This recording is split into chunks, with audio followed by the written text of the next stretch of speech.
Novak Djokovic is inevitable. He has just won his 24th major at the 2023 US Open, but there are a couple reasons why this is one of the most badass moments in tennis history. From his weird title run at the US Open to the monumental significance of his 2023 season, this is why Nole is GOATed forever. After a perfect start to the year winning the first 2 slams, Novak got his hopes of a calendar Grand Slam smashed into pieces by a smoking hot Carlos Alcaraz at Wimbledon. So I'm like, what happens from here? Some fans put their money on Alcaraz to retain his title at Flushing Meadows, while others expected a response from Novak considering his history at the US Open and the fact that he had not been allowed to play here for almost 2 years. Djokovic made a statement after beating Alcaraz at the Cincinnati final, which made me totally amped for the US Open. Entering into the tournament as the 2nd seed, Djokovic faced a more favorable draw on paper than Alcaraz, but it wasn't so straightforward. The Joker faced Alexandre Muller in the first round and made light work of the Frenchman. After bageling him in the first set, Muller won only 5 games in the remaining 2 sets, 6-0, 6-2, 6-3 your final. Just another day at the office for Nole. After the match, Muller literally felt powerless and said that he felt that Novak could have bageled him in the 3 sets if he wanted to, before going on to say that he had a little more air while playing Alcaraz. Up next, Novak faced Zapata Miralles in the 2nd round, and to his credit, the Spanish world number 76 threw everything he had at Djokovic. Djokovic struggled with inaccuracies on his first serve in the opening set, but as soon as he found his groove, it was smooth sailing. Nole fired off 35 winners and demolished Miralles. For all of his efforts, Zapata Miralles managed to win only 6 games the entire match, 6-4, 6-1, 6-1 your final there. Djokovic delivered a masterclass without even leaving second gear. Djokovic met his countryman Laslo Djere in the 3rd round, and we all expected it to be a walk in the park for Nole. Even former WTA world number 1 Justine Henin thought so, but the 32nd seed had other ideas. Laslo clawed his way tenaciously early on and took the first 2 sets in sensational fashion. Obviously, everyone at Arthur Ashe Stadium was stunned because Djere was playing the match of his life, hitting the ball hard and using the drop shot to disrupt Nole's rhythm. Nole didn't really look like he had a grasp on the match, but after that bathroom break at the end of the 2nd set, we all knew what was coming. According to Djokovic, he did a little pep talk in the mirror, and what followed was back-to-back breadsticks before finishing off Laslo in the 5th, 4-6, 4-6, 6-1, 6-1, 6-3. This is the 8th time in his career that Djokovic has come from 2 sets down to win the match. Remember some of his previous victims? Jannik Sinner at Wimbledon in 2022, Lorenzo Musetti and Stefano Tsitsipas at Roland Garros in 2021, and of course, how could we forget Roger Federer at the 2011 US Open. It was also the 38th time that Djokovic had won a 5-setter. After surviving the 3-hour, 45-minute match, Djokovic knew he needed to play better to avoid any more surprises. He faced Borna Gojo in the 4th round. The big-hitting Croatian qualifier put on a spirited challenge with a flurry of baseline body blows and huge serves. Gojo came out swinging for the fences, which honestly might have been the best thing he could do, considering he was on court against the greatest to ever play. He dished out 40 winners, but unfortunately, Gojo could not minimize the errors and was undone by 40 unforced errors in the match. Guess how many errors Novak made? Only 12. In the end, it was a straight sets victory, 6-2, 7-5, 6-4. With the win, Novak equaled Federer and Andre Agassi's records of 13 US Open quarterfinal appearances. He then met Taylor Fritz in the quarterfinal. And 2 things didn't surprise me. A straight sets win for Novak, and the fact that the home crowd was backing Fritz, which is literally what happens when any American plays at the US Open. Still, the straight sets win was no shocker to anybody because that's literally what's happened every time Novak and Fritz have played. The only exception was at the 2021 Australian Open, where Fritz took Djokovic to 5 sets in the round of 32. Fritz hit more winners, 33 to Djokovic's 25, but he made 51 unforced errors. Before the match, Fritz had lost serve just once all tournament, but he got broken 6 times by Djokovic. He had his chances in the 3rd set, but converted just one of the 6 breakpoint chances he had in the set, 6-1, 6-4, 6-4. Novak sealed the victory to extend his head-to-head record to 8-0 against Fritz. Fritz is still yet to beat a top 10 player in a major after 11 attempts. Not the most flattering stat.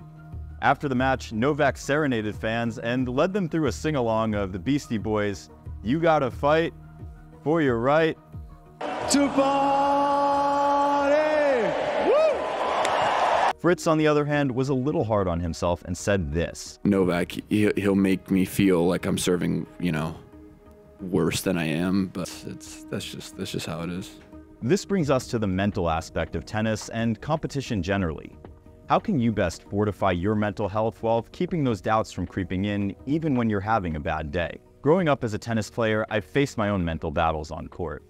I'd be lying to you if I said I never felt the pressure of a match or even shed a tear on court. Tennis isn't just about physical prowess. It's about the mental strength to keep going no matter what. Stay focused. And that's why I'm super excited to tell you about today's sponsor, BetterHelp. BetterHelp can get you the help you need easily and conveniently. It's the kind of therapy that will help you on and off the court. It's super simple to get started. You first fill out a questionnaire detailing your expectations of the therapist and what you want to talk about. BetterHelp then use your inputs to personally pick a therapist for you. If it's not the right fit, no worries, you can change at no extra cost. You then schedule meetings using the calendar feature on BetterHelp.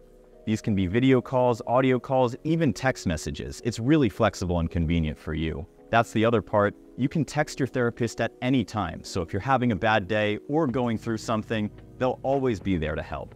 To sign up, go to betterhelp.com/tennisplus to get 10% off your first month. Life is stressful and we all need someone to talk to.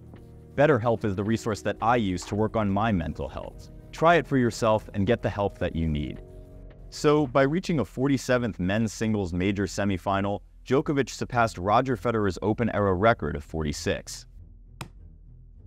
Nole then faced another American, Ben Shelton, in his 13th semifinal at the US Open, just one shy of Jimmy Connor's record of 14. Shelton brought on his power game with thunderbolt serves and firepower from the baseline, but Djokovic used his experience to neutralize Shelton's power game. Shelton was guilty of pressing too hard and too early against a rock-solid Novak defense. The result? Too many unforced errors, but you can understand why. Let me get this out of the way. Nobody in tennis is better at extracting errors off the rally balls than Novak.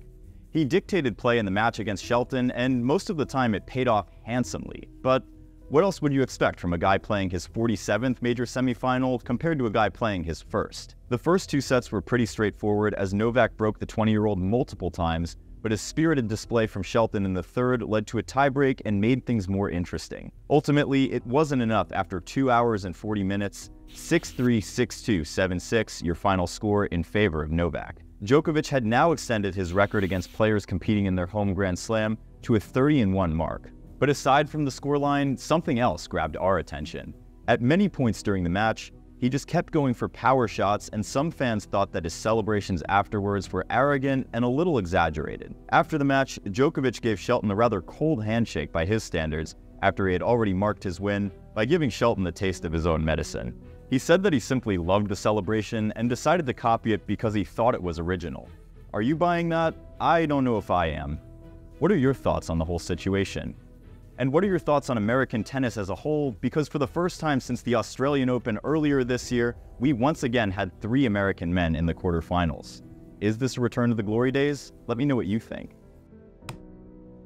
Djokovic entered into the final knowing that either Alcaraz or Medvedev would be difficult opponents. Most of us expected it to be Alcaraz after the way Carlos demolished Medi and exploited his weakness in the 2 times they faced off earlier this year. But somehow, Daniil outgunned Alcaraz.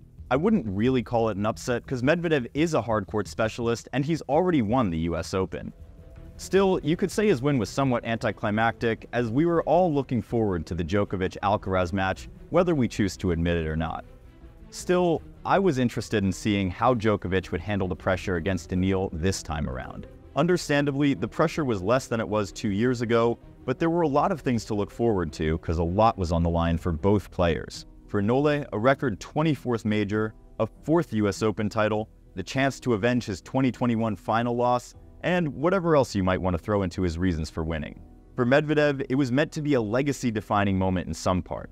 A chance to prove that he isn't just a one major winner like many other guys. Before the match, both had played each other 14 times leading up to the final, and Medvedev was just one of only 9 players to have beaten Djokovic 5 times or more, so he seemed to be a bit of a problem for Djokovic from a matchup standpoint. The final was literally a battle of attrition. Medvedev's plan was to extend the baseline rallies for as long as possible because he knew he was playing a 36-year-old Nole and not the younger version who could do that all day against the likes of Rafa and Andy Murray. A staggering 54 points were in the 9+ shot rally lane. Fortunately or unfortunately, depending on how you see it, the plan backfired because Novak really figured him out and switched up on Medi by bringing variety. For the first set and a half of Sunday's final, Djokovic was in control. He broke Medvedev in his first service game en route to a 6-3 first set win. But as Medvedev doubled as a wall in the back of the court midway through the second set, the momentum shifted. Djokovic began to tire out. At one point in the match, Djokovic fell to the court from fatigue. He then had to rely on serve and volley to escape trouble, keeping the points short, and also winning all 11 of his attempts in the second set using the tactic. At 6-5 in the set, Medvedev earned a set point and had an opening down the line for a backhand passing shot, but he made the wrong decision and went cross-court right at Djokovic, who then reflects the winning volley into the open court to save the set point. Novak's decision to move forward more and more and shorten points was a tactical decision, and that comes down to when you know you have the right technique and the tools for it. Also, the drop shots started coming out more, and Nole continued to attack Medvedev's forehand. The second set, having lasted almost 2 hours, went into a tiebreak, and before Medvedev knew it, he was 2 sets down. At this point, we knew it was all over, cause boy, you ain't coming back from 2 sets down to beat Djokovic. The quality dropped in the third set as Novak finished off Medvedev. It was a rather muted celebration from Djokovic. He said that he felt relief more than anything else as he quickly walked up to Medvedev after the last ball. Seeing him hug his daughter and finally get emotional with his team was quite refreshing, but another really heartwarming moment was the tribute to Kobe Bryant. What particularly stood out for me was the efficiency of Novak's serve and volley. He won 20 out of 22 points using the tactic, and I don't remember Medvedev even attempting it. Djokovic won 37 out of 44 net points, while Medvedev could only win 16 from his 22. Djokovic's flexibility and problem-solving on court won him the title, but what does this mean to us? Novak's title win has to be one of the most satisfying we've seen in a while. The US Open has historically been his most troubling slam for one reason or another. He's made it to the final and lost 6 times, and if you look at the past few years, it hasn't been pretty. In 2019, he pulled out due to injury. In 2020, he was defaulted. In 2021, he made it to the final and was denied the calendar Grand Slam by Daniil Medvedev, and in 2022, he couldn't even get into the country. But the man is relentless. For Djokovic, there are no superlatives left because he is arguably the greatest player we have yet seen in the sport. The numbers speak for themselves. 72 Grand Slam appearances, 36 finals, 24 Grand Slam titles, which I don't really think should be compared to Margaret Court's. 69 big titles, 10 more than Rafa, and 15 more than Federer. A record 12 majors after turning 30. 3 majors in a season 4 times, 96 ATP titles. He has won 7 of the past 10 Grand Slam tournaments he has played. He is the oldest US Open champion, and remember, he also became the oldest French Open champion earlier this year. The Joker begins his 390th week as world number 1. But there are a couple more things worth mentioning. But first, have you subscribed to our newsletter yet? It is the place to get tennis news and updates that we're not covering here on the YouTube channel, and the best part is, it is absolutely free. As the praises from other legends of the game flood in, we've got to wonder what lies ahead. Djokovic is trying to secure ATP year-end number 1 for a record-extending 8th time, and it looks possible. Currently, there is a 3,260-point difference between him and Alcaraz, who sits at number 2. Although Djokovic has yet to confirm his schedule, he's likely to be out of action for a while. Not defending his titles at Tel Aviv and Astana means he loses 750 points. If Alcaraz plays and wins the China Open, it reduces the gap by 1,250 points. We have the Shanghai Masters coming up, and both players will be eager to add another title to their collection. Djokovic will then need to defend 600 points at the Paris Masters, and Alcaraz defends only 360 points from Paris and Basel. What this means is that the year-end number 1 fight will come down to the wire at the ATP Finals in Turin. A title defense for Novak likely means that he'll keep the ranking, but what do you guys think? Who will finish the year as world number 1? Djokovic or Carlos Alcaraz?